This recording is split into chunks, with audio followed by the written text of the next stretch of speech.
Sheriff, you were in your fifth term in office as sheriff of Butler County, and you went to Washington, D.C., along with the National Sheriff's Association. And you usually, if I'm not mistaken, don't you usually meet with the president? The president refuses to meet with the national sheriffs for 3 years. We have a hierarchy of president. There's 3,300 sheriffs in the United States, and he refuses to meet for the past 3 years with our association, which represents 3,300 sheriffs. Or, like, get this, Glenn, he won't meet with the police chiefs either. None. And we had our meeting and training. Director Ray met with a group of sheriffs. Then the sheriffs came back and discussed with us what he said. And he said the director of the FBI said the same thing to Congress a week before that. He said that there's more red flags going off now than before 9/11. And there was only like 12 or 14 people that attacked us then. There's over 10 million people here. These are people that are wanting to do us harm. This is what we were told. More red flags going off now. The director also said that the Chinese are attacking our infrastructure, such as our electrical grid, that hell, it goes out when the weather's bad. But it was built in the 1960s. They're trying to get into our phone system, our electrical system. They're trying to hack communications on everything. They're trying to our sheriff's office is the 8th largest in Ohio of 88. 400,000 population, 500 employees. We dispatched for probably 20 different agencies. And our system was hacked by the Ukrainians before they were sort of our friend. But listen, they hacked our system and wanted a ransom. Now, and we were down for 3 months, and you're wondering, why would they attack us? They're attacking everybody.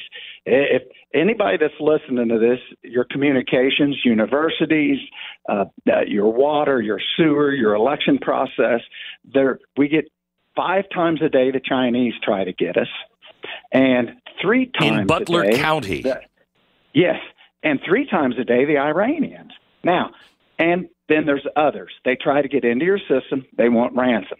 And if you listen to what Director Ray said to Congress and to everybody else in the country, but sometimes people don't listen, he said for every one person that works at the FBI that is in charge of cyber, the Chinese have 50. So it's 50 to 1.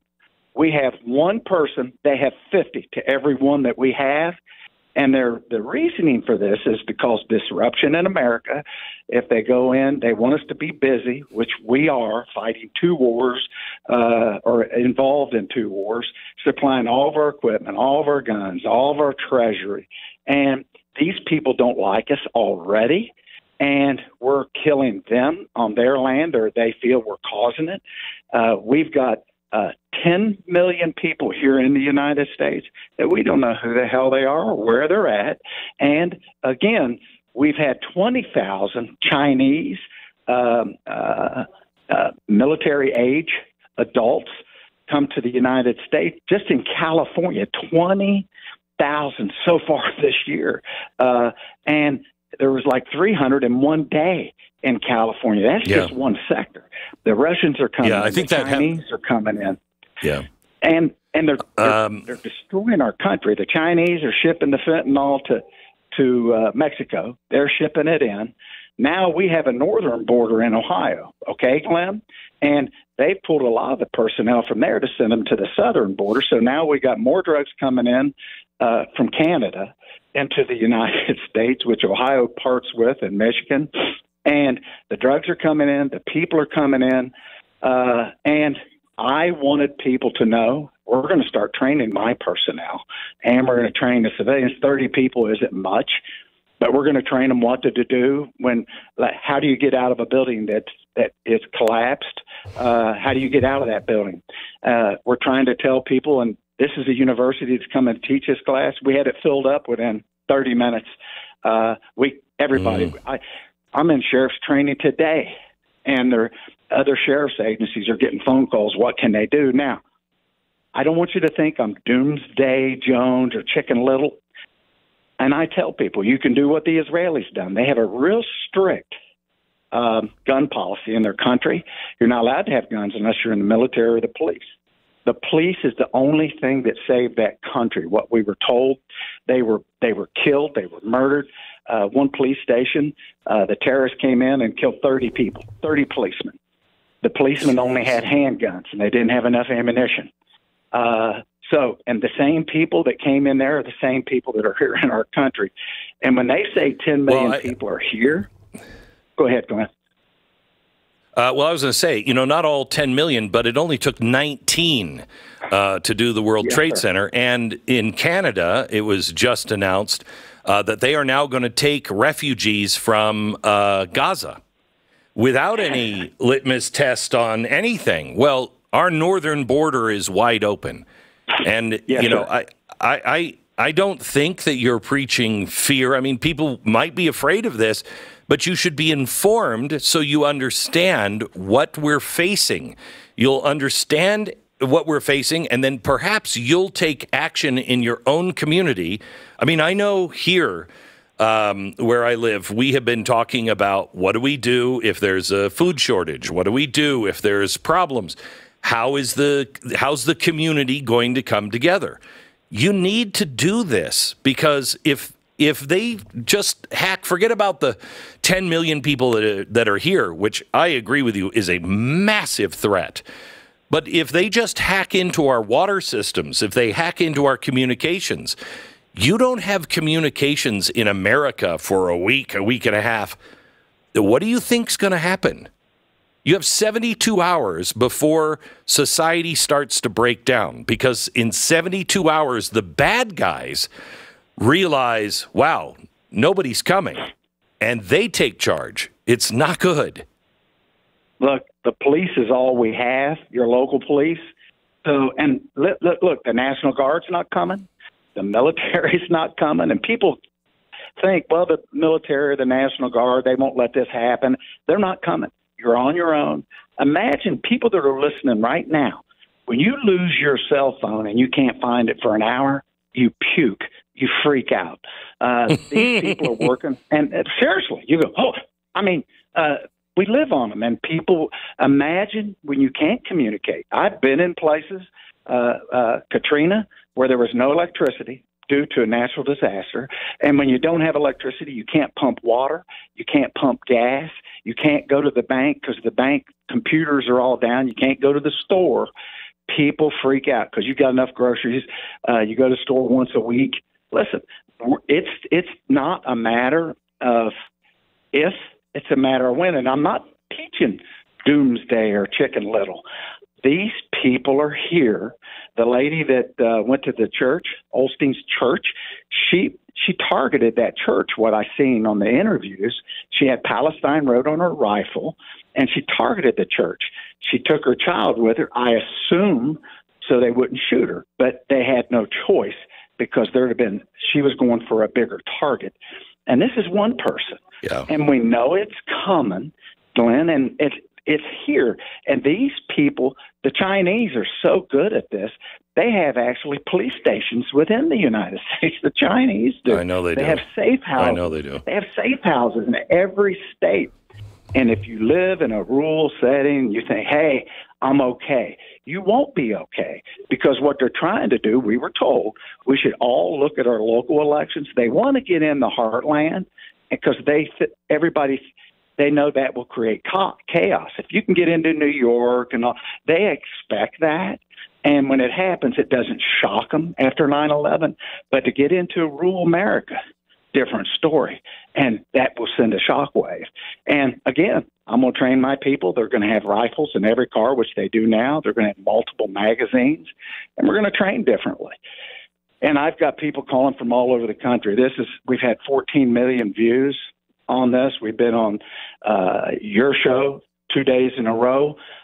You've talked about it. And I'm just one sheriff of 3,300, and we all know this.